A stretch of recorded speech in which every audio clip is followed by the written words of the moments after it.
Hey, 28 millimeter RPG, Rick here. Um, so GM's diary. Holy moly! All right, so our session. I'm actually recording this after the session, so you'll see this, Monday morning, of course. Um, that was that was a good session. The only thing that went bad was me getting a call from the alarm company. So, and that I had to take. So, unfortunately, it took like 5 minutes out of the session. I put some little time marks in the pinned comment. So if you do come upon me having my phone buzzing in the middle of the session, actually it's very near the end, just hit the advance. It'll advance it to where I hang up and we continue on with our session. So, whew, that was fun. Um, so I did some like I might have mentioned, I did some. I showed. I basically had my session notes and everything, and I did a pre game video, which I won't release until this whole entire thing is just showing what I had prepped and everything. And you'd be amazed at what I ad libbed through all that entire stuff. So, um, the session itself went pretty spot on, except for a couple of things. I didn't know how all the events would occur and stuff like that.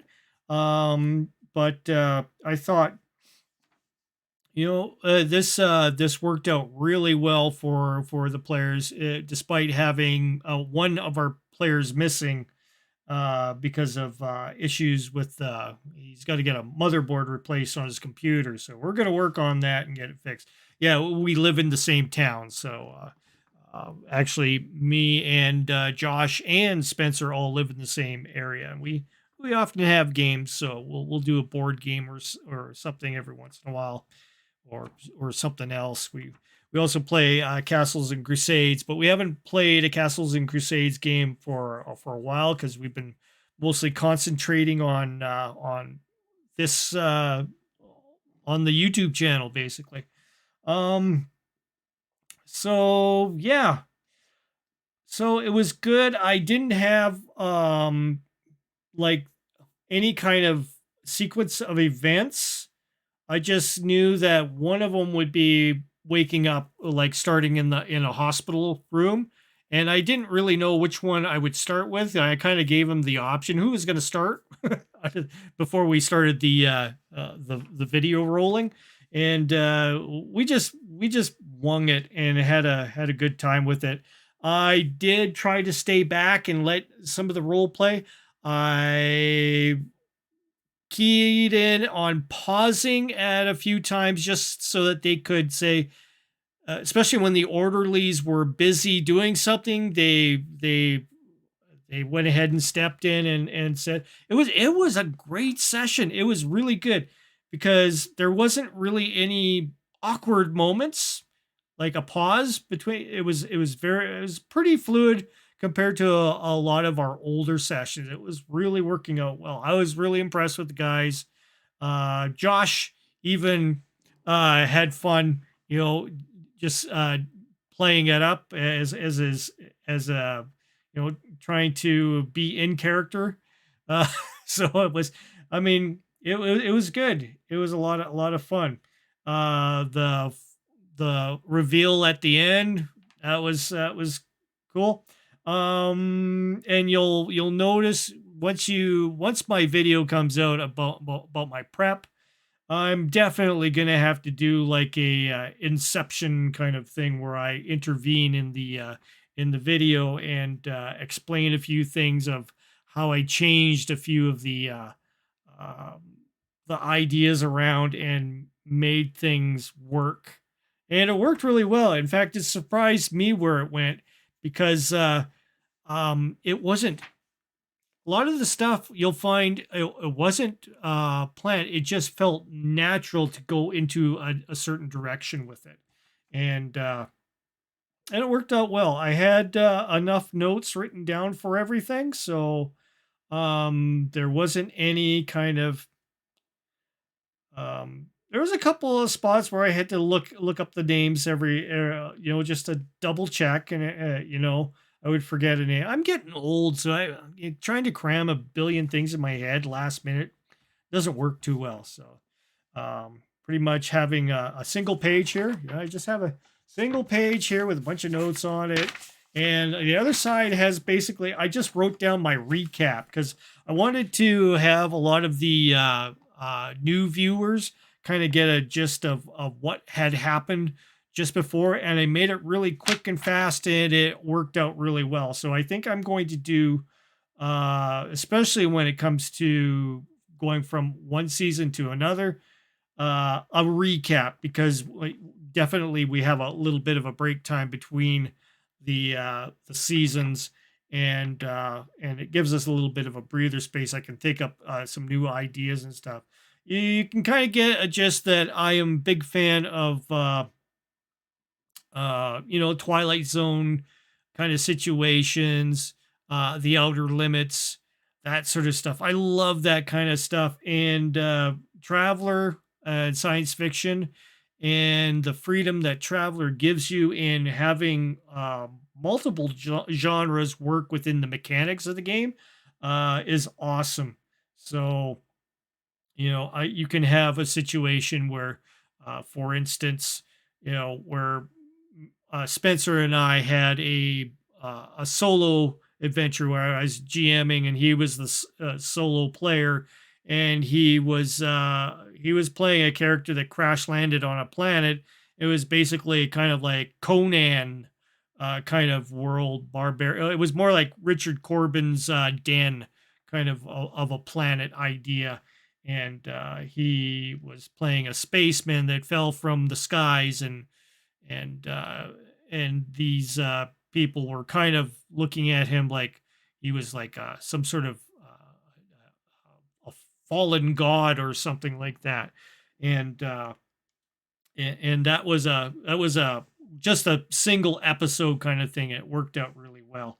And this one worked out kind of in that same kind of vein. You can kind of have this adventure as a kind of a complete from beginning to the end. It's a big mystery. What's going on? What happened? Blah blah blah. And in the end, big reveal kind of idea. Um, yeah. Um, Other than that, they there's a few of us that are trying to get the rest of you guys out there to kind of join in with us on this whole thing, learning how to role play. Uh, Now, I'm a lot of you guys out there, players and GMs, it takes a bit of planning to get everybody on the same page. You definitely want to have a session zero where you outline the goals of how you want the session to be presentable. Um, you want to tell your players, hey, we want to cut back on all the out of character talk. We want to be able to have a fluid gameplay without the mechanics interfering with it a lot. I mean, we do say, okay, make a this roll or make a that roll. Makes a roll, we see it, boom, and we continue on playing from the results that you see on the in the game format. You did see a fail and a success, and it was some there wasn't any combat or anything. I mean, there could have been, but I was ready for whatever was going to happen, and yeah, it was just interesting. But we want to have other game masters, players out there to realize that there's a lot of freedom in what you can do with theater of the mind, and just a few images. You just need a couple of images just so it gives the players something to grip on visually, and work with it. That visual that you've seen of the city with the was and that disc of light above it was was the inspiration for this whole thing, and it was kind of a nice um, break from the the ship Nebuchadnezzar and the crew and everything, because of the incident that happened in our previous episode from the other season. It was nice to go ahead and throw something new in there that could be like a complete little story, uh, like a like I said, like an Outer Limits story all on its own. And we're going to go ahead and take this session on further. What the whole idea and stuff, they're gonna continue on, I guess, figure out a way to get out of the insane asylum that they're in, and see where it goes from there. And seriously, I hope some of you guys out there take on my role play challenge for 2023. I wanted to be a little bit more different than, say, putting together a mega dungeon or something like that, because that seems to be what some of the people out there are concentrating on. We're gonna make this mega dungeon, and I'm like, that's,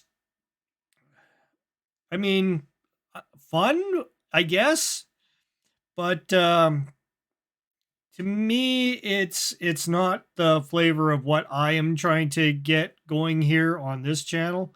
I want to have people able to watch my stuff without going, "Oh, not this again," and just turning, just saying, "I'm not subbing to this. This is garbage."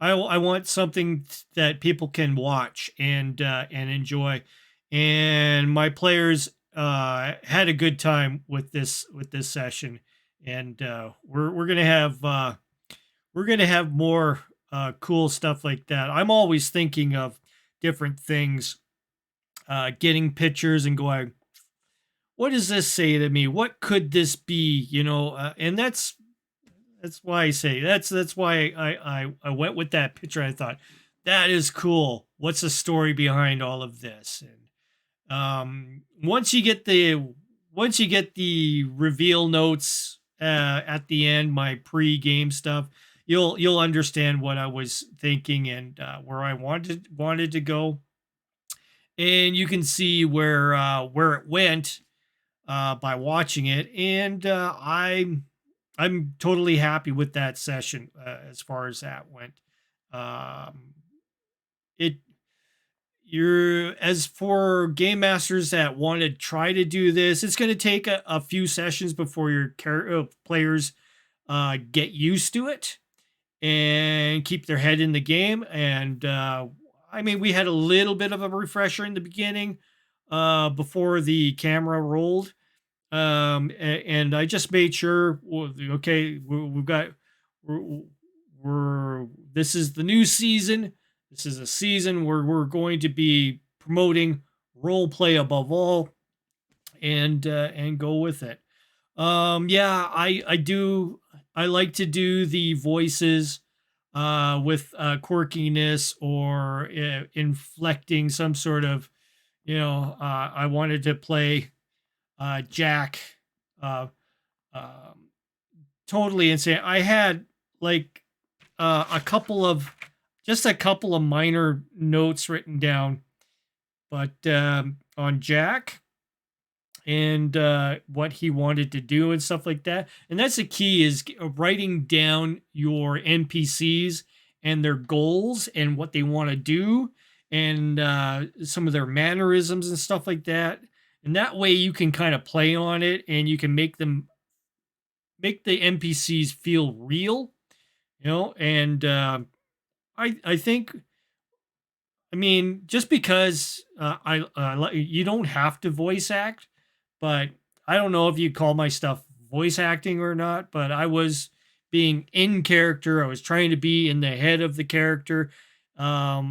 It's something that I'm used to because if you see him behind me here, I you know I play.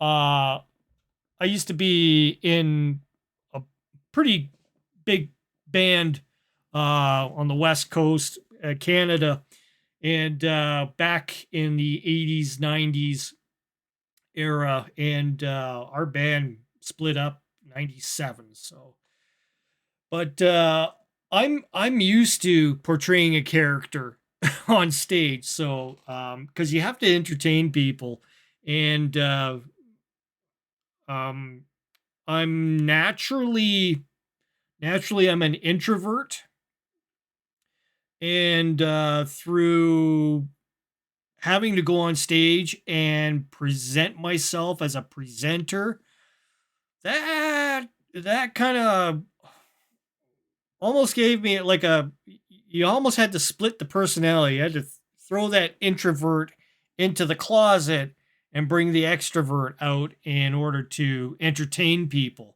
So you had to kill that fear, had to take that introvert that had the fear of crowds, performing under pressure, all that stuff. Put them in the back and just kind of pull out a kind of like a natural kind of uh personality out of that. And not everybody can do that. It takes a bit of practice, or it takes a shock to the system, like standing out in stage and going, what do I do? Okay, I gotta do what I need to do in order to get the song done. And then you start to go, okay, how can I make this better? Okay, let's throw the introvert Rick in the back, and we have to be entertaining. We have to be, have to get the crowd going and stuff like that. So, I'm used to kind of doing that, and that's the way it goes, I guess. I can't say any more than that. Everybody has their own way of whether or not they're going to use voices, or be convincing as a NPC, that sort of thing. But overall, so NPC wise, I can play different characters and stuff. Um, I think I can improve a little bit on some of my vocabulary with things. I have a couple of books here that I have. Just grab them. I think these are going to be a big help. Let's say Storyteller's Thesaurus, as well as a Storyteller's Dictionary. And these are nice because they flow in kind of general, um, with the way a role playing book is managed. So if you're looking at a player's handbook, and you're going through page to page to page in a player's handbook, this entire volume of the I think it's the is it the dictionary or is it the thesaurus? Um, it's the dictionary. The thesaurus. It kind of runs in line with that. So as you're going through, you know, building a character to some like equipment, then into spells, and then into the general game master stuff, and some stuff about monsters and stuff. That's kind of how this book is set up. So it reads through kind of like when you're reading through one of those role playing books, and which helps in you getting some words and some jargon down, so you can grok it and pull it off on the spur of the moment. So I'm gonna really start hunkering down on some of the some of the some of the words and stuff like that, so I can start to get a little bit more fluent again in vocabulary in speaking. Because sometimes you want to have a different word for, like, say, orderly, or uh, or a different word for a cafeteria, or a different word for a mental institute, or insane asylum, or something like that. You want to have different words that you can pull out. And I mean, you got to read books. You got to listen to some audibles. Um, and that's what I've been doing mostly as I'm painting and stuff like that. Because just like I say, yeah, it's kind of a weird mix. I'm called 28 millimeter RPG. I paint miniatures, put them together, and all that stuff. I've got 3D printers and stuff like that.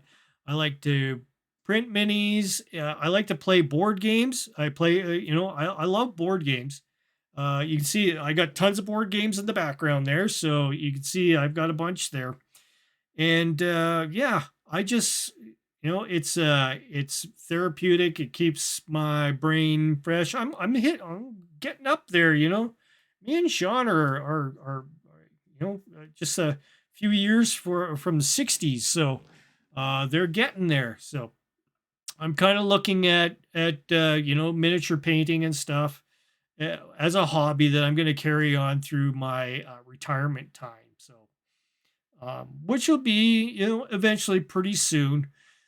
And and doing this role playing on YouTube is also a big hobby that I'm going to carry on until one day I just croak, right? And then you just have what I have here for videos to remember me by.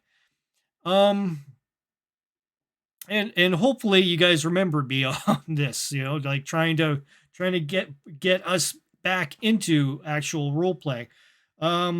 So you guys out there that I've kind of called out to say, hey, let's do some role play. Baron G Rock, Bruce Lombardo, let watch my video, watch my last session, try to grok what I'm doing there, and try it yourself. It's really not that hard. It just takes a few sessions to start getting into that groove where you're like, okay, now we know what we're doing. Let's try to put together something without talking about mechanics, without talking about other things other than what our character wants to do. And I've told my players, numerous times, if I'm describing something like, okay, I'm describing a kitchen. It's okay, even though I didn't say, okay, I didn't say that there's a blender or anything. It's okay for the player to say, I grab the blender and I plug it in and I'm going to use that as a weapon, or that's ingenious. Why, go for it. It sounds cool. We're gonna have a fight with a blender, and and how cool is that? It's just right out of the blue.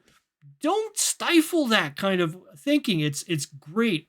Um, but I do try to get my characters not to like add like I open up the door from the kitchen cabinet. I pull out a shotgun. You're not going to see that.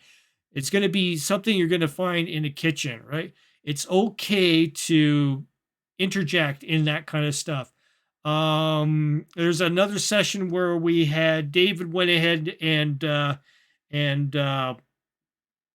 interjected into the game and brought his character in, which was awesome. I don't mind that at all. It's all the players have a lot of leeway on what they want to do when it comes to theater of the mind and keeping things open, fresh, and the players come up with some clever ideas. And I was really listening in on a lot of the what the players are talking to each other a little bit about between Josh and Gordo. Uh, I was listening. I was trying to see whether or not I could pull any little bits of things that I could use. Um, in their conspiracy theories. I like to listen to their conspiracy theories on what could be happening and stuff. So it gives you a lot of ammo for later on. You can kind of bring it out and say, "Hey, yeah, it is this, but with a twist," kind of idea. That's how I would bring something up that they would suggest, but I would make it a twisted version of that, just to keep them on their toes. Um, that's about it. That's a good 25 minutes of me babbling on. So hope you guys enjoyed that session. Um, so our next session, some interesting things to kind of work on. So I've got some. See, the second session is a little bit easier because now I have direction. I know where the characters are going. I kind of got an inkling on what they're planning and stuff. And our after session talk was very, very cool. I got some insight from them, kind of, off the cuff, and I know where to go. So now I know what to prep for a little bit more. I can pinpoint a lot of that stuff, and great. We're rolling on this. Good start to our new season. So I hope you guys have enjoyed it. If you guys, hey, like what you're seeing, like I say, subscribe. You learn stuff. I learn stuff. And it's cool. Everybody learns from everyone. Let's keep it going. Subscribe. Just do it.